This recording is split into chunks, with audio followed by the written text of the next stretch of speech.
Good morning friends. जैसा कि आपको हम बताए हैं कि हम जो है प्रकाश परावर्तन चैप्टर से बहुत से ऑब्जेक्टिव करने वाले हैं, लगभग 150 के आसपास ऑब्जेक्टिव करने वाले हैं। ठीक है, तो उसमें से हमने आपको पहले पार्ट में बताए थे 25 ऑब्जेक्टिव। आज हम उनसे आगे ऑब्जेक्टिव लेकर के उपस्थित हुए हैं, है ना। तो ये पार्ट 2 है, आप यहाँ भी देख सकते हो, हमने यहाँ भी लिख रखे हैं पार्ट 2 और वीडियो पे तो है ही, है ना। चलिए करते हैं इनको। लिखा हुआ है कि वैसे पदार्थ जो प्रकाश को अपने से होकर नहीं जाने देते हैं उस पदार्थ को कहते हैं अपारदर्शी पदार्थ। क्या कहते हैं? अपारदर्शी पदार्थ। याद रखेंगे, वे पदार्थ जो अपने से होकर के नहीं जाने देते हैं। ठीक है, नहीं जाने देते, प्रकाश को अपने से होकर के नहीं जाने देते हैं, ऐसे पदार्थ को कहते हैं अपारदर्शी। बात क्लियर है? चलिए आगे देखते हैं। अगला है कि निम्नलिखित में पारदर्शी पदार्थ कौन है? पारदर्शी जो प्रकाश को अपने से होकर के जाने देगा। तो दोस्तों, प्रकाश को अपने से होकर के जाने देगा वह है कांच। पानी भी जाने देता है, और या कहे तो हम दोनों हो सकता है ना। इनका आंसर क्या हो जाएगा? दोनों होगा इनमें से, मतलब ये जो है ग नंबर का ऑप्शन। ठीक है, अब आगे बढ़ते हैं और आगे वाला प्रश्न को देखते हैं, 28 नंबर के प्रश्न को। 28 नंबर के प्रश्न में है कि निम्नलिखित में अपारदर्शी पदार्थ कौन कौन है? टेबल भी अपारदर्शी है, कुर्सी भी अपारदर्शी है और शीशा पारदर्शी है, इसलिए हम उनको छोड़ देंगे। तो घ नंबर का ऑप्शन हो जाएगा क और ख दोनों है। घ नंबर का ऑप्शन हो जाएगा क और ख दोनों। ठीक है, 29 नंबर में देखिए, 29 नंबर लिखा है निम्नलिखित में से पारभासी पदार्थ कौन है? पारभासी पदार्थ में जो थोड़ा मात्रा में प्रकाश को जाने दे। जैसे एग्जाम्पल में हमने आपको पहले बताते, लगा हुआ पेपर, घिसा हुआ कांच, यानी दोनों हो जाएगा इनका ऑप्शन। ठीक है, दोनों इनका ऑप्शन हो जाएगा। अब आगे बढ़ते हैं और ये लिखा हुआ है घिसा हुआ कांच किस प्रकार के पदार्थ है? तो घिसा हुआ कांच अभी जैसे देखिए पारभासी पदार्थ होगा। ठीक है, और आगे लोहा पत्थर किस प्रकार के पदार्थ है? तो लोहा पदार्थ सब का सब अपारदर्शी पदार्थ है ना, सबका सब अपारदर्शी पदार्थ है, उससे प्रकाश आर पार नहीं कर सकता है। 32 नंबर प्रश्न देखो, प्रकाश किरण किस प्रकार के पदार्थ से टकराकर वापस लौट जाता है? तो वह अपारदर्शी पदार्थ होगा, पारदर्शी पदार्थ से नहीं टकराकर लौटता है। तो ये इनका ख नंबर ऑप्शन हो जाएगा। बात क्लियर है? 33 नंबर में लिखा हुआ है कि प्रकाश किरण किस प्रकार के पदार्थ से टकराकर वापस नहीं लौटते हैं? तो ये पारदर्शी पदार्थ से टकरा करके नहीं लौटता है, वह सीधे आर पार कर जाता है, तो उनसे नहीं लौटेगा। तो लौटेगा किससे? तो अपारदर्शी पदार्थ से। आप याद रखेंगे इनका ऑप्शन हो जाएगा क नंबर का। उसके बाद देखिए 34 नंबर प्रश्न है, किस प्रकार के पदार्थ प्रकाश के एक छोटे से भाग को अपने से होकर जाने देता है? तो ये हो जाएगा आपको पारभासी। याद रखिएगा, पारभासी पदार्थ, इनका ग नंबर का ऑप्शन हो जाएगा पारभासी।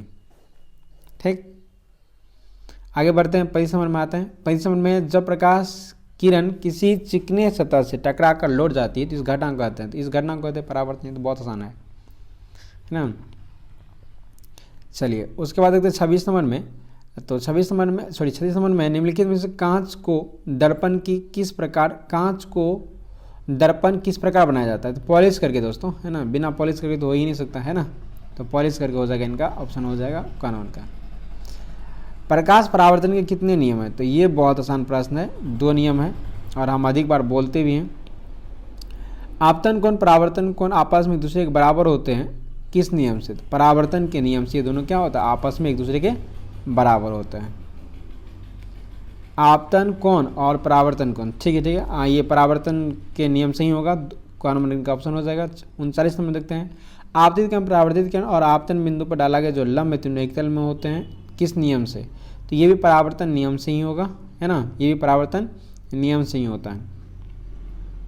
40 नंबर देखिए, किसी सतह पर आने वाली प्रकाश किरणें, किसी सतह पर आने वाली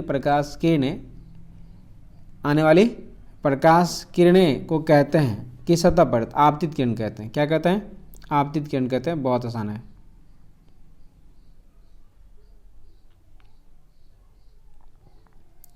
अब 41 नंबर देखिए, किस सतह के जिस बिंदु पर प्रकाश किरण आती है उस बिंदु को कहते हैं आपतन बिंदु।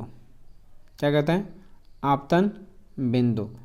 किसी सतह से टकराकर वापस उसी माध्यम में लौटती है तो उस प्रकाश किरण को कहते हैं परावर्तित प्रकाश किरण। परावर्तित प्रकाश किरण, ठीक है। उसके बाद 43 में किसी सतह के आपतन बिंदु पर डाला गया लंब को अभिलंब कहते हैं। लंब को क्या कहते हैं? अभिलंब। 44 नंबर देखिए, आपतित किरण आपतन बिंदु पर खींचे गए अभिलंब से जो कोण बनता है उस कोण कहते हैं आपतित किरण और अभिलंब से, तो ये आपतन कोण कहलाएगा। कोण नंबर का एक ऑप्शन हो जाएगा। ओके, 35 नंबर में देखते हैं, सॉरी 45 नंबर में। 45 में परावर्तित किरण आपतन बिंदु पर खींचे गए अभिलंब जो कोण बनाता है उसे परावर्तन कोण कहते हैं, याद रखेंगे, है ना। जब प्रकाश किरण परावर्तन या अपवर्तन के पश्चात जिस बिंदु पर मिलती है या मिलती हुई प्रतीत होती है उस बिंदु को कहते हैं प्रतिबिंब। यहाँ तो लगा हुआ ही है प्रतिबिंब, ये वाली। प्रतिबिंब निम्नलिखित में से कितने प्रकार के होते हैं? तो वो 2 प्रकार के होते हैं। प्रतिबिंब 2 प्रकार के होते हैं।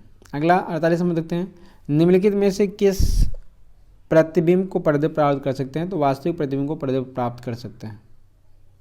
निम्नलिखित में से किस प्रतिबिंब को पर्दे प्राप्त नहीं कर सकते हैं? तो आभासी प्रतिबिंब को पर्दे प्राप्त नहीं कर सकते हैं। वास्तविक प्रतिबिंब वस्तु की अपेक्षा हमेशा कैसा होता है? तो ये उल्टा होता है, याद रखेंगे, हमेशा उल्टा होता है। तो दोस्तों आज के लिए बस इतना ही। बहुत आसान प्रश्न था, आशा है कि आपको अच्छे समझ में आया होगा, है ना। तो आप इसे एक बार शेयर कर दीजिए, क्योंकि 5-7 मिनट का वीडियो हमको लगता है कि बना है, और 5-7 मिनट 6 मिनट का वीडियो बना है ना। तो बहुत बड़ी वीडियो नहीं है, आप इन्हें पूरा देखिए और अपने दोस्तों के साथ शेयर कीजिए, और हो सके तो 1 से अधिक बार वीडियो देखिए, तब ये बात क्या हो जाएगा, क्लियर हो जाएगा आपके दिमागों में, ठीक है। तो मिलते हैं अगले वीडियो में, और तब तक के लिए आप सभी को बहुत बहुत धन्यवाद।